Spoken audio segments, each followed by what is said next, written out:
नहीं हो रहा। फैक्ट पे बात करना। आप देखिए, मुझे मुझे मैं आपको देखो, मैं पूरे इंडिया की नहीं, मैं पाकिस्तान, चाइना या बाकी मुल्कों की भी पत्रकारिता से जुड़ा हूं।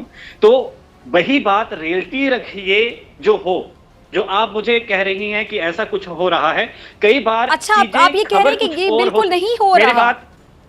मेरी बात आप बड़ी शांति से सुन लीजिएगा। कई बार बातें और खबर कुछ और होती है, बूस्ट करने के लिए। या जैसे अभी आपने मोदी साहब को तो एक जो पूरा क्रिमिनल ही बता दिया। तो अपने फ्यूचर बता दिया। आपको क्या लगता है अगर इंडिया ऐसा चलता रहा तो इंडिया का क्या फ्यूचर है? इंडिया का फ्यूचर ये है कि वो बहुत जल्दी तरक्की कर करके चाइना से भी आगे निकलता हुआ नज़र आ रहा है, क्योंकि इंडिया के पास बहुत ज़्यादा अपॉर्चुनिटीज़ भी आ रही हैं और इंडिया बड़ी तेज़ी के साथ जो है ना वो डेवलपमेंट की तरफ जा रहा है। तो इंडिया के फ्यूचर बहुत ब्राइट है। बिल्कुल ऐसे बहुत जहां पे मैं रहता हूं, नोएडा में, आरजू जी, उत्तर प्रदेश का टारगेट है इन द नेक्स्ट 5-7 ईयर्स और 5 years to become a $1 trillion economy. India का एक स्टेट वो कह रहा है कि हमारा टारगेट है $1 ट्रिलियन की इकोनॉमी। अभी करीब 250-270 बिलियन की है इकोनॉमी। नमस्कार दोस्तों, आप सभी का एक बार फिर से स्वागत है news first point YouTube channel पे। दोस्तों, आज के इस इंटरेस्टिंग वीडियो में हम देखेंगे कि किस तरह से भारत के पत्रकार ने फिजा खान को ये बताया कि जिस तरह से वो चिल्ला चिल्ला के टीवी पे गलत आंकड़े पेश करती है और खबरों को तोड़ मरोड़ के पेश करके भारत को बदनाम करने की साजिश करती है, ये साजिश उसकी कभी भी ना। वहीं हम दूसरी तरफ ये भी देखेंगे कि जिस हिसाब से भारत तरक्की कर रहा है पूरी दुनिया देख के हैरान है। वहीं पाकिस्तान के लोगों को भी बिलीव नहीं हो रहा है कि भारत इतनी तेजी से तरक्की कर रहा है, और भारत की तरक्की के आंकड़े देख के उन लोगों को भी ये एहसास हो रहा है कि काश वो भी भारत के साथ जुड़े होते तो आज वो भी तरक्की कर रहे होते। अकेले उत्तर प्रदेश आज की डेट में $1 ट्रिलियन इकोनॉमी की तरफ बढ़ने की कोशिश कर रहा है। वहीं पाकिस्तान दूसरी तरफ $250 बिलियन पे ही अटका हुआ है। तो चलिए दोस्तों, चलते हैं आज की वीडियो की तरफ और देखते हैं पाकिस्तान मीडिया ने और क्या कहा। थैंक यू वेरी मच दोस्तों। नहीं हो रहा। फैक्ट पे बात करना। आप देखिए, मुझे मैं आपको देखो, मैं पूरे इंडिया की नहीं, मैं पाकिस्तान, चाइना या बाकी मुल्कों की भी पत्रकारिता से जुड़ा हूं। तो वही बात रियलिटी रखिए जो आप मुझे कह रही हैं कि ऐसा कुछ हो रहा है। कई बार अच्छा, आप ये कह रहे हैं कि ये बिल्कुल नहीं हो रहा। मेरी बात आप बड़ी शांति से सुन लीजिएगा। कई बार बातें और खबर कुछ और होती है, बूस्ट करने के लिए। या जैसे अभी आपने मोदी साहब को तो एक जो पूरा क्रिमिनल ही बता दिया। तो उस तरीके से पत्रकारिता नहीं होती, क्योंकि मैं स्टार्टिंग में बोल चुका हूं, हमारे एक कुछ समाज के प्रति देनदारियां हैं, उसे बड़ी सोच समझ के बोलना और बोल तोल के चलना चाहिए। सुनील भाई, आपकी इजाजत से अगर 2-3 बातें अब मैं कर दूं। जी अच्छा, अब सुनील भाई बात कर रहे हैं, आपने फैक्ट्स एंड फिगर्स की बात की। फैक्ट ये है कि मोदी साहब जब गुजरात के अंदर सीएम थे, वहां पे जो गुजरात राइट्स हुए, उसके बाद यूके ने और अमेरिका ने मोदी जी को वीजा नहीं दिया। उनकी केसेस जो है आज क्यों दिया? अदालत सुन तो लेना। अब आपने पूरी बात की, मैं चुप रहा। अगर आप मुझे बोलने दे तो उसके बाद जरूर आप बोलिएगा। तो उसके बाद ना उनको अमेरिका ने घुसने दिया, ना बरतानिया ने घुसने दिया। बाद में जब वो वजीर आजम बने तो फिर सिचुएशन चेंज हुई।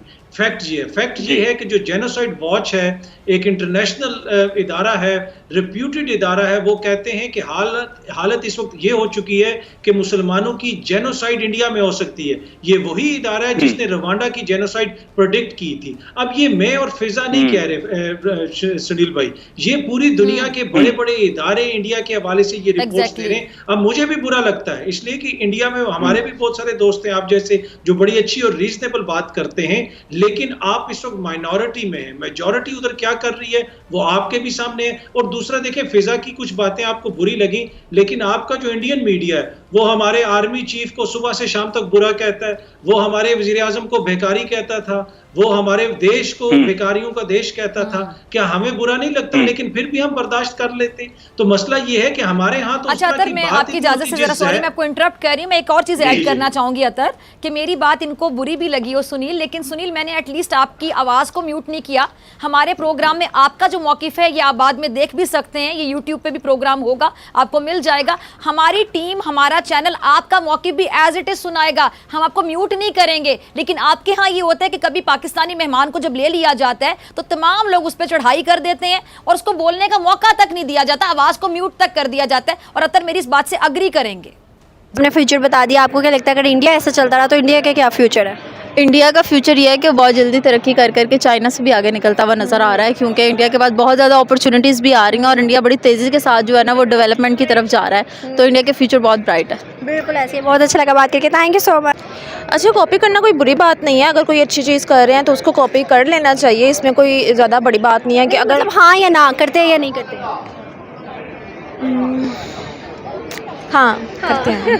बिल्कुल सही। अच्छा, आपको क्या लगता है कि अगर पाकिस्तान इंडिया को कॉपी करता है तो फिर पाकिस्तान क्यों इतना पीछे रह गया है? पाकिस्तान क्यों नहीं आगे बढ़ सका? इंडिया इतना डेवलप क्यों हो गया? मैं बात बताऊं, इंडिया जो है ना वो अमेरिका को कॉपी करता है या चाइना को कॉपी करता है, ठीक है, तो हम उनको कॉपी करते हैं तो वो लाइन वाइज ही आना ना। वो जो सबसे ज़्यादा डेवलप्ड कंट्री है उनसे पीछे इंडिया, फिर पीछे बेचारे हम। तो अगर हम डायरेक्ट ही अगर हम अमेरिका को कॉपी कर लें या चाइना को कॉपी कर लें तो हम फिर हो सकता है कि इंडिया के मुकाबले में आ जाए। हाँ, वो तो बात ठीक है आपकी, लेकिन अगर हम इंडिया को भी कॉपी करते हैं, आप देखते हो बांग्लादेश वो हमसे आगे चला गया, इसराइल को देख लो जिसको हम मुल्क नहीं मानते लेकिन वो भी कितना आगे चला गया। इवन कि अब आप देखते हो कि ये जो हमारी गवर्नमेंट है इसराइल की तरफ जा रही है, मुँह कर रही है। तो मतलब क्या रीजंस है जो कि हर मुल्क तरक्की करे, सिर्फ और सिर्फ पाकिस्तान नहीं? पाकिस्तान में पॉलिटिकल इंस्टेबिलिटी है, पहली बात ये है। इनमें आपस में ही बहुत ज़्यादा हर एक को इक़्तिदार की पड़ी हुई है, लालच है हर एक में, हवस है, इक़्तिदार की हवस है, लालच है इन लोगों में।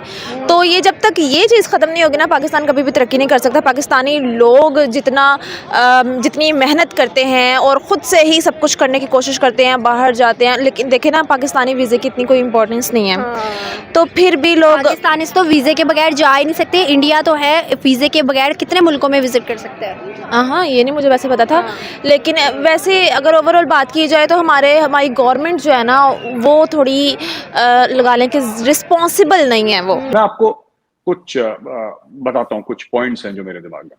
पहली चीज तो ये आरजू जी कि आप सोचिए, खुद सोचिए, ये कह रहे इंडिया में खुशियां बड़ी मनाई गई, उनका मीडिया खुशियां क्यों मनाएगा? खुशियां मीडिया, ये सवाल मैं चाहता हूं पीटीआई पाकिस्तान तहरीक इंसाफ का जो कारकुन है, जो वर्कर है, वो जाके खान साहब से पूछे कि सर आपने बोला था स्पीच पे कि इंडिया क्यों खुशियां मनाएगा? ऐसा पाकिस्तान से क्या चाहिए इंडिया को जो शहबाज शरीफ हमें दे रहा है? कश्मीर तो दे नहीं रहा ना, वो दे सकता है हमें, और हमें क्या चाहिए ऐसा? मैं इमरान खान कहता है इनकी बड़ी बड़ी इन्वेस्टमेंट है, मैं फिर से वो बात कहता हूं, कितना पैसा है शरीफ खानदान के पास? कितना पैसा है? यहां पे मुल्क आते हैं 10, 20, 30, 40, 50 अरब की इन्वेस्टमेंट्स अनाउंस होती हैं, इन्वेस्टमेंट्स होती भी हैं। सिर्फ उत्तर प्रदेश जहां पे मैं रहता हूं नोएडा में आरजू जी, उत्तर प्रदेश का टारगेट है इन द नेक्स्ट 5-7 ईयर्स और 5 years to become a $1 trillion economy. India का एक स्टेट वो कह रहा है कि हमारा टारगेट है $1 ट्रिलियन की इकोनॉमी। अभी करीब 270 बिलियन की है इकोनॉमी उत्तर प्रदेश की, सिर्फ हमारे एक स्टेट की, उत्तर प्रदेश की।